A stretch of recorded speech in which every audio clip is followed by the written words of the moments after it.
All right, guys, it's raining and foggy out, kind of a sad day. So, to combat that and the desire to take a nap, I took 2 cups of coffee and just sort of got to work, and I've been tinkering away.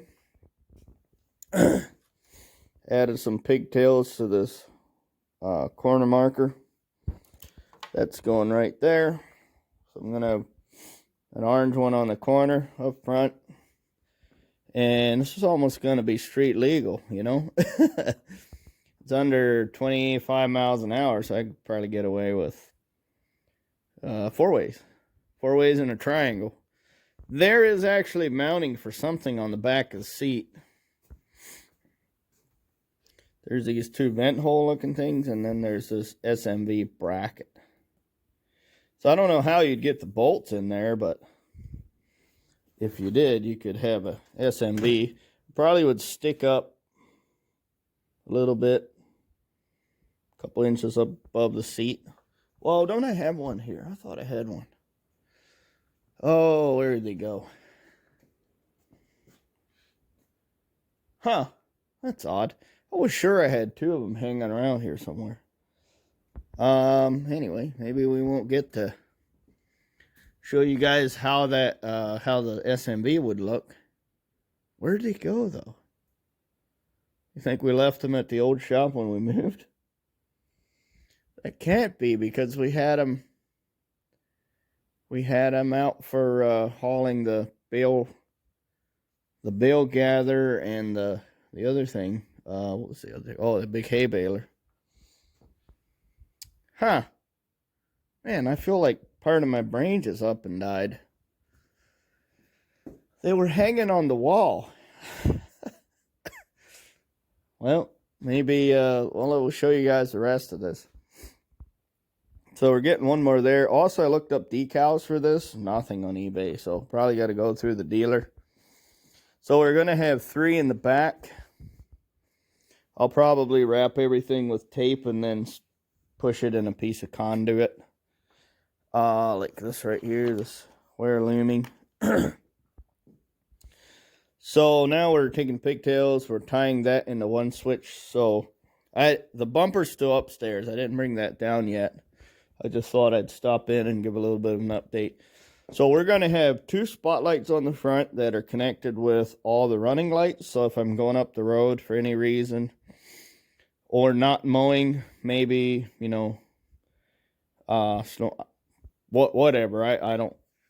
So yeah, basically going up the road. If I have to go up the road, I don't have anybody that I mow right now. Kind of like my plow and my tiller and all the stuff I do. It's like I have the flexibility to plow gardens. I have the flexibility. Well, I don't have a tiller yet. I have been looking for a tiller. We're gonna see if we can find a tiller with the engine on the tiller, and then we'll make it 3-point hitch mount to go along with the diesel with this 3-point hitch, blah, blah, blah. So that's a whole different thing. Anyway, all right, guys, we are back. It's supper time. Let's highlight some things we got done. We're in the back here anyway. So, I did an exhaust. So what happened is, earlier before some point, I got irritated and took a hole saw and just cored the guts out of the muffler. So I found this piece of pipe. It had a coating on it. It was an old swing set or something. So I ground the coating off because I thought that might be enough to get it to slide through the hole, which it wasn't quite. So I just took the Dremel round and round and round with one of the new stones I got. And now it works. So it's not attached. It's only held in by friction. And I beat it all the way until it hit the muffler. So I was looking at the muffler. So this bolt here, this is welded. So you can't take the back bar off. But there's 2 shields inside you can take out. And then if you undid the muffler, you could slide it back and then just flip it up and out, I think. That looks the most feasible to me. So it's important that we can get this out if we need to. So my idea was to just weld a tab on the side and put a bolt through there. And then I thought, well, you just put a fat tack on it, just tack it in place, which I didn't do. So we'll just run it and see. So I stripped it with a wire wheel and the big 15 amp 9-inch grinder. Sander. Yeah, what is it actually? Polisher? Sander. So, and then we figured out the tab arrangement for this, and this won't hit. It actually goes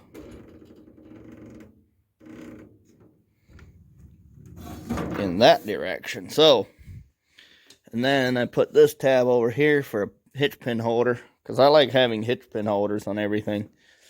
Save a good bit of time. You drive somewhere and you don't have to screw with running back to get a pin. And we might use a hitch. I don't really think this transaxle's heavy duty. It's nowhere near as heavy duty as the Cub Cadets are. But we had a crack there. So I glued it with super glue. Well, it's not super glue by name. It's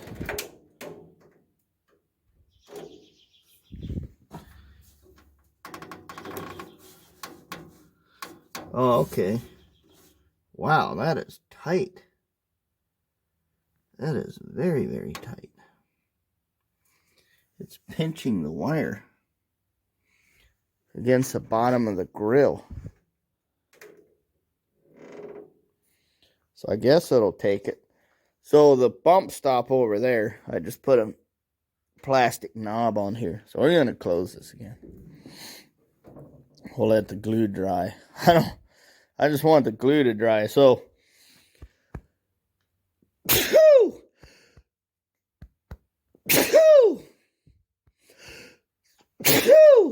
excuse me.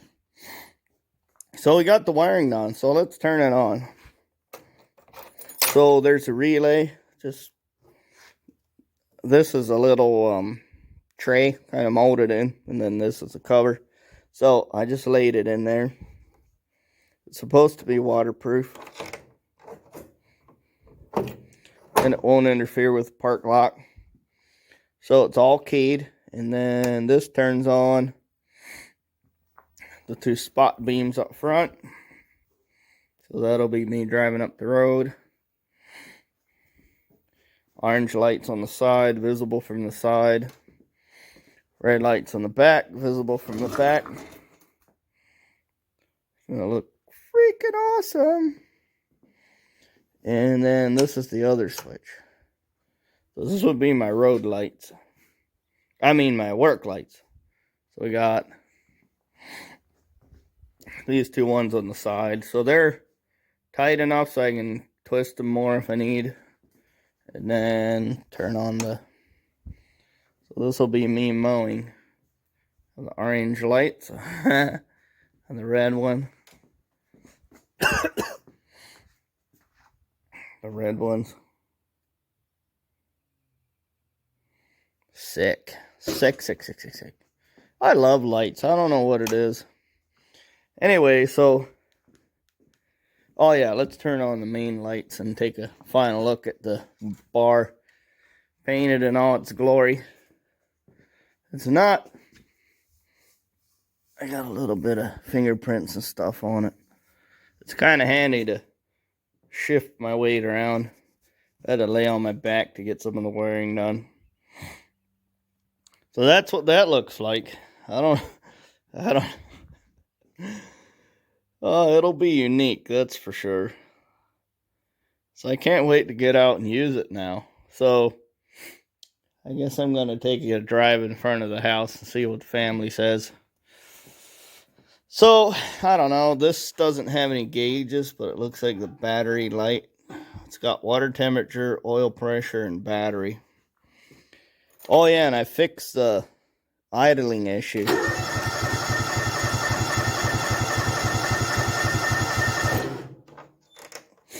Give her a choke.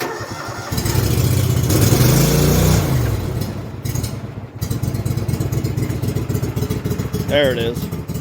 It's cold as ice. Oh, the lift arms are all the way up now.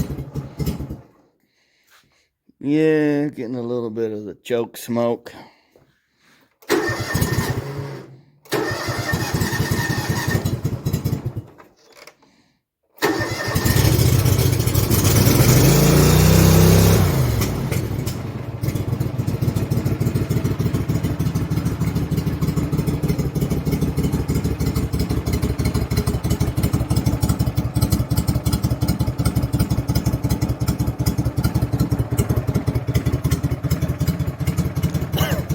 It idles really nicely when it's warm.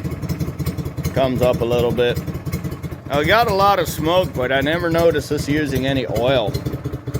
But we did use it pretty hard because last season the CDI went bad and I ran it.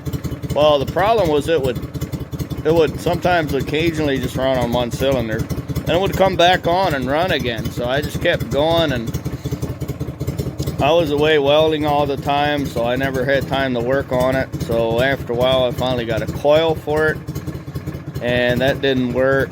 I figured out which side it was. Oh, there it dies again. I figured out which side it was dying on, and the coil didn't fix it. So I tried to find a CDI. Yeah, I know. Here come two more. I tried to find a CDI for it used, and I wasn't successful with that. I did end up finding a CDI on eBay, a Chinese one. So now it runs fairly okay. I hope we didn't do any long-term damage to it. And I was just looking.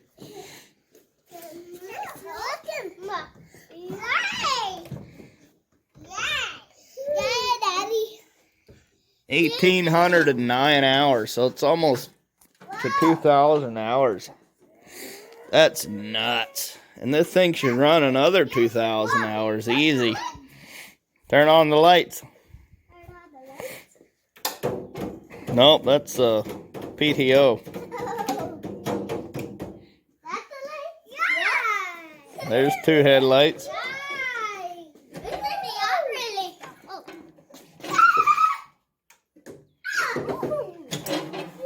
LEDs.